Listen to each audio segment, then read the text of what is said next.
much for joining us today. It's an absolute pleasure to have you with us. How are you, mate? You good? Yeah, very well, thank you. And yourself, lads? Yeah, no bad. How are you? Yes, all good, all good. Always a pleasure catching up with Lloyd. As of 2020, it seems to be coming to the end of the year now, you know what I mean? But most importantly, I've stayed fit and stayed focused to what I want to do.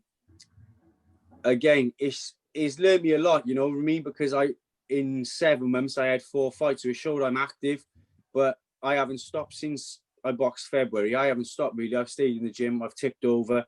I've travelled over to England if it means be. I've run on the roads. I've obviously trained at home, and unfortunately now when the gyms are back open, I was straight back into the gym. But I've stayed fit, stayed hungry and ever. And again, it's made me more focused for 2021. So obviously, start the new year ready to go, and then obviously, I'm looking for a big 2021 myself. You know what I mean? It's shown as well how much I want it, because when things haven't been working out for myself, I've been working on myself, you know what I mean, to make sure I'm ready now. And I'm looking for a big year next year. Still super welterweight, or you maybe going to have to, is weight still on key? Oh, weight's always on key. Honestly, I say, obviously, I try and stay around the same weight all year, do you know what I mean? And it's super welterweight, it'll be where I'm campaigning. I was looking to go down to welterweight. Obviously, we'll see how that is, but I'm happy to make super welterweight anyway, you know what I mean? I feel very strong at that weight, so we'll see how things unfold now as 2021. But most importantly, I just wanted to stay fit and stay ready, you know what I mean? I was looking at the chances, like opportunities were coming up, but I think as the years coming to an end now, the shows will start to stop, and then it'll continue next year. But next year I'm looking for a big year. Are there any sort of specific targets for next year for you, Lloyd, you know, in particular personally to you, or is it just a case of, mate, getting back in that ring, getting back to business and doing what you do best and winning?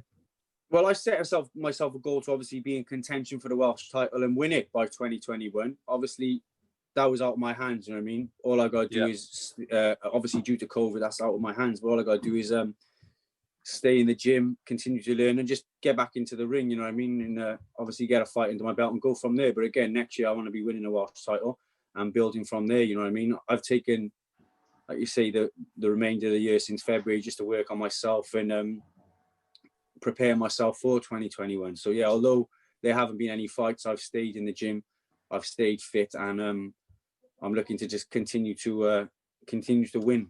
That's the main thing, you know. Has it been hard work, mate? You know, like you said, I think it was the 29th of February you fought, wasn't it, this year? Yeah. Has it been difficult, you know, to have any little cheat meals, or because you've not known about COVID, when it's going to start, when it's going to never, just have to be, you know, no cheats, nothing, just staying eating healthy all the time? Don't get me wrong, I've had the occasional cheat meal here and there, you know what I mean? We're only human, we're allowed to do that. But lucky enough, I don't really put too much weight on when I do have a cheat meal. And it doesn't seem to show on myself. But yeah, most importantly, I've stayed healthy and not being too strict on myself. You know, with everything that's going on, you've got to enjoy yourself, you know what I mean? You've got to enjoy life. Obviously, I've had the occasional cheat meal, had the occasional ice cream, and just stayed fit. I think it's all in moderation. I haven't let myself slide and turned into a tub of Ben and Jerry's as opposed to just having a little Ben and Jerry's here and there, you know what I mean? is that the go-to cheat meal, mate? Ice cream, Ben and Jerry's, or is there ice cream? I got a bad sweet tooth, so I do enjoy sweets. So I mean, I've been eating the odd chocolate bar here and there, but yeah, most importantly, I'm staying fit, and I think if you're only human and you're allowed to have the treats here and there as long as you're putting the work in the gym. I think so, Gavin Gwynn lets a chocolate bar key as well, didn't he? Yeah, he does, doesn't he? Cadbury, Mr. Cadbury, we call him. He does. He loves a chocolate bar, doesn't he? We got Jordan on later in the week, so we will be giving you a bell later, mate, for any gossip you can give us on him. I'm sure it's plenty. Yeah, definitely. Yeah, he's a character and a half, isn't he? So I'm sure he'll have enough gossip to tell you. But yeah, give me a ring if you want to find any gossip up, and I'll be sure to forward it back to yourselves. We saw you, looking good in that Halloween mask on Instagram and the weekend on Facebook. Any chances it's going to become a bit of your ring walk, you know, a bit of a Deontay Wilder-esque sort of thing going on? It could always happen. Obviously, I was in the Halloween spirit, so I thought I'd put a mask on while I was in the gym getting some work in. But yeah, it could definitely be something for the future. To be honest, I'd just be happy to walk to the ring in general. You know what I mean? At the moment, there's everything's been stopped for us. But yeah, I just can't wait to get it going off. You I've got to ask you, what do you make of this old Wilder situation with the costume, and then obviously with the spike in the water, then it's the corner man, then it's the ref, then it's the glove. It's a bit ridiculous, isn't it? It is. Sometimes you just got to take it on the chin. Haven't you? A loss is a loss, obviously, and I think you get more respect from the people and more respect from boxers as well when you just take it as a loss and move on from it. Someone who puts loads of excuses into the act. Come on, like you said, there's been one after another, and I don't think they're right to be doing them. You've got to give credit to the guy who beats you, and that's what it is at the moment. You know what I mean? He took a loss, and I think he's used every avenue he could go down to try and fix it, to make it look like it wasn't as bad as it should have been. Do you know what I mean? Yeah, definitely. We saw you were up in Swindon on the weekend, Lloyd, as well as playing with me and Scott on a live, mate, you and the lads. Yeah, well, we've been going back and forth there to train. We have, obviously, where they've been, the gyms have been closed down here. Been just trying to get in by any means necessary. Do you know what I mean? So if it means jumping in the car and driving over the bridge, then that's what we'll do. Unfortunately for England, they're going into lockdown now on Thursday, aren't they? So I think the gyms are going to be closed. But obviously, if you're a professional, you can still train. So some of the gyms will be open. But fortunately, my home gym's back open now in Newport, so I can continue to just train closer to home. What's the link up with Swindon, Lloyd? Is it through Jamie? We know Jamie's from up that neck of the woods as well. Yeah, Jamie, obviously, he's from up there. I met a guy called Steve Murto. He's just opened a new gym called Alpha Boxing Fitness in Swindon. It's a great little gym, you know what I mean? And obviously the connections through Jamie being down in our gym, and then he invited us to come up to train, and fortunately now we've been in contact with him. He says, "More welcome to come anytime I want to." So it's nice to get over the bridge, and it breaks stuff up. Obviously, my home gym is Newport, but if we want to branch out and go over to Swindon with the lads for a session, it's nice, you know what I mean? Especially when times are hard closer to home and we aren't able to train at home, you know? Yeah, man. I got to say, Lloyd, Jordan with us is looking like Arnold Schwarzenegger these days. I saw the photo he put up on his own social media. I wouldn't say Arnold Schwarzenegger, but he's in good shape, isn't he? Yeah, he's looking well, mate. He is looking well. Yeah. Nah, he is. Fair play to him. He's been staying busy throughout the lockdown, and it shows, you know what I mean? I'd like to say myself, I'm always I like to keep myself in shape, you know, and it goes well for you, do you know what I mean? Yeah, definitely, mate. Obviously, you know, we mentioned Jamie just then. Was supposed to be fighting Jack Cullin, but obviously that seems to be up in the air now. Jack is fighting somebody else. I mean, have you got any news? Do you know any sort of background of that? How is Jamie? Is he taking over well anyway? To be honest, it's the first I've heard of it. I thought he was still boxing now next Saturday, you know, on the 14th against Jack Cullin. So that's news to me, to be honest. But yeah, Jamie, he's been firing in the gym, you know, and he was looking super sharp when I was up there with him the other day. And obviously I left there and said, "I'll see you before you fight, but if I don't, all the best." But that's news to me now if Jack Cullin is taking another opponent. But I was looking forward to seeing Jamie back in the ring, to be honest. Obviously, like I said, I've seen him training, and over the past months and closer to this date, I've seen how sharp and how fit he is in the gym, you know. So I was really looking forward to tuning in on the 14th and watching him go to work. Yeah, right. What it was, like I saw it on, I was looking on BoxRec earlier, and it's been taken off now. Usually on Jamie's BoxRec, it was on there, you know, the date for the fight. Okay. It's been taken off there now, it have, mate. And Travellers Boxers TV then put something out earlier with Jack Cullin, linking him with John Doherty. So, like I said, I don't know too much more about it other than that, mate. Okay, well, that could make sense, because I've seen, obviously, I follow John and speak to him through social media, and I have seen that he's had a few opponents pulled out, and he was looking for a new opponent. So whether they've just put two and two together, and obviously they got a fight there between those two now, you know. But again, I was really looking forward to seeing Jamie obviously get a win on the 14th and then get himself back into contention. You know what I mean? He's a great boxer, and I think he wanted to be back out himself. So yeah, unfortunate for him, but I'm sure he'll be out before we know it, you know. we got to say, Lloyd, obviously we, as I'm sure you are, mate, gutted for Lee and Tony, with the result on the weekend. Have you, I assume you spoke to the lads, how are they, mate?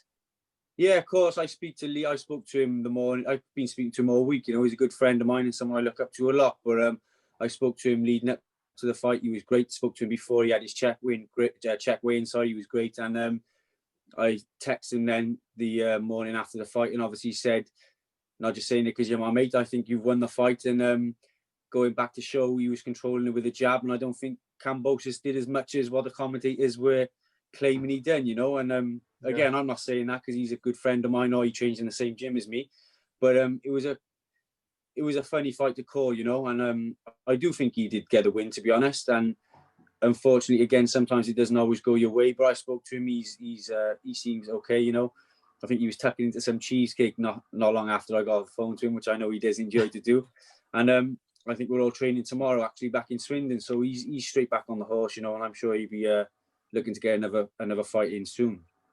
Sometimes sorry, Scott. Sometimes that commentary can be so misleading, mate. I think people put on put the telly on. Sometimes they got the commentary there, and they just, you know, they're listening to what's being said, and they're not actually watching what's happening. If you know what I mean, mate. Well, I think the best way to score a fight is to watch you with no commentary. The same way, you know, if I'm ever getting a stream, and I'm looking to get one that's live and not pay, you might get a commentary that's Spanish, French, whatever. But boxing's a universal language, you know, and I think if you watch it, you can see what's happening with your own eyes. You don't need to watch it with your ears, you know what I mean? But yeah, definitely, I think the scoring, not the scoring, sorry, the commentary was a bit off, if I'm honest. And they seem to be watching a different fight to a lot of the other people we're watching, you know. Does it worry you, Lloyd? I mean, I find it quite hard to believe sometimes when you've got a judge giving it 118, 110 to Kambosos, and then you've got another judge saying that Lee won the fight. I mean, you literally couldn't get two completely different cards. Do you ever worry going into a fight that, you know, you feel it could be winning the fight, but then some judge gives it, you know, 119, 111 to the other guy? If I'm totally honest, obviously I agree with you totally. The two judges scored it. It was like chalk and cheese, do you know what I mean? One was scoring it to Lee, the other one scored it many rounds to Kambosos. But as a fighter, you can't worry about how the judges are scoring the fight, do you know what I mean? You're in a fight, you're in against a guy who's looking to take your head off, same way I'm looking to do the same to him. But I think if you start worrying about how the judges are scoring a fight, it's extra pressure on you, and as a fighter, you don't need to have that pressure on you, you know what I mean? Obviously, as a boxer, our job is to go in there and perform to our ability and get a win. The judge's job is to score the fight. But then you can go back to a couple of weeks on the Povetkin and Dylan White show. It showed there was a judge on, I don't know if he was on what he was playing, Candy Crush or whatever, he was on his full money. And it shows if that's the scoring, if that's how they are scoring the fight, then it's down to them, you know what I mean? As like I said, as boxers, you prepare yourself up throughout the camp, and you just want to make sure when you're in the ring, you go in there and perform to your ability. You know what I mean? You can't worry about how the judges are scoring a fight. But again, I'm sure hearing the differences in the two judges' scorecards, it shows you what type of fight they were watching, if that makes sense. You know what I mean?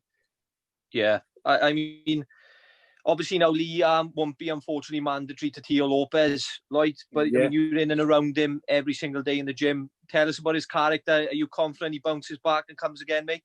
Oh, most definitely. You know what I mean? He's like I said, he's someone I look up to a lot. You know what I mean? And I can see my progression working alongside, training alongside him and sparring with him, and I'm like a sponge to whatever he says. You know what I mean? He's someone who's been it, and he's done it a similar route to myself. He's come from the little shows, and I'd like to follow in his footsteps and get to the top of the sport like he has done. You know what I mean? But yeah, he definitely he's a great character. He's determined, and most importantly, he's always focused. You know what I mean? He's always in the gym. He's not like he fights and then doesn't train, or he balloons up in weight. He stays fit. He's always in and around the gym. So I think as soon as he can, if he can get another date shortly, he'll just be straight back on here and be looking to pick up another win. You know? Yeah, definitely, mate. Wicked, mate. What was your thoughts on Usyk? For you, is he a heavyweight, Lloyd, or is he a cruiserweight, maybe trying to be a heavyweight? What's your thoughts, mate? Obviously, boxing ability, the guy's amazing. You know what I mean? But I think, don't get me wrong, Derek Chisora is he's a good heavyweight. He's a big heavyweight also, but I think he's better at cruiserweight. You know what I mean? If he comes up against not taking anything away from Derek Chisora, but the elite heavyweights, the AJs, you know what I mean? Would he be as good? Would he, like, it shoulda, woulda, coulda, you never know, do you know what I mean? But from the performance he put out, don't get me wrong, he boxed well because it was a pressure fight. Derek Chisora was on his chest all fight. But he didn't seem to have the power he had at the cruiserweight level in the heavyweight division, do you know what I mean? When you've seen, if you look at it from this perspective, when you look at like the likes of Dylan White and Chisora with one punch and knocking him out cold, and that was a more slower fight, if you understand, you know what I mean? This fight, Chisora was pressing the pace, so he seemed to be tiring. If you looked at him when he was coming to the rounds, although he did the 12 rounds, you could see he was tiring as the fight got on, you know what I mean? And he still didn't have that power, like Usyk didn't have the power to hit him with a shot and really buzz him. I don't think we've seen him get buzzed once in the fight, you know what I mean? So that could be to question. But boxing ability, I think he's an exceptional boxer, you know what I mean? But then that's why there is weight divisions in boxing, you know, and maybe against the top heavyweights, maybe you'll see how good he actually is at a heavyweight, you know what I mean? Definitely, mate. Yeah. What did you think about stateside Tank? Is Tank the real deal? Is he the real deal, Lloyd, do you think? You got to say he is the real deal, haven't you? He's got, 24 wins, 23 knockouts. He's dangerous, you know what I mean? I said to my old man, I said, for someone who's 5'5", he can't half it, can he? And my he old can man bang me, can he? Supposedly it's like a middleweight, but I watched the fight back and it was it's very calculated as well, because the shot he caught Santa Cruz with is his favourite shot, you know, that slip to the left and the left uppercut. He throws it all the time, and if you watch the fight back, he was throwing it throughout the fight, you know. And it was only when Santa Cruz held his feet in the corner and threw 3 straight right hands, I think he seen the third one coming, slipped, and that was all she wrote, you know what I mean? But it shows he don't have to carry some power. But I was, as much as I knew he'd win, because obviously it's a 50-50, do you know what I mean? But I knew he'd win. I was shocked to see when Santa Cruz was rallying. I thought, because as the fight gets on, he gets busy, you know what I mean? He stays busy. Tank can be quite slow pace and pick you off with 1-2 shots, but Santa Cruz's volume continues to go all fight, you know. But he always shows a lot of punches, doesn't he? Santa Cruz, his work rate is phenomenal, isn't it? He does, and Tank matched him for that, you know what I mean? He matched him, and then he broke him down, and then I think, as you could see, it wasn't just the uppercut.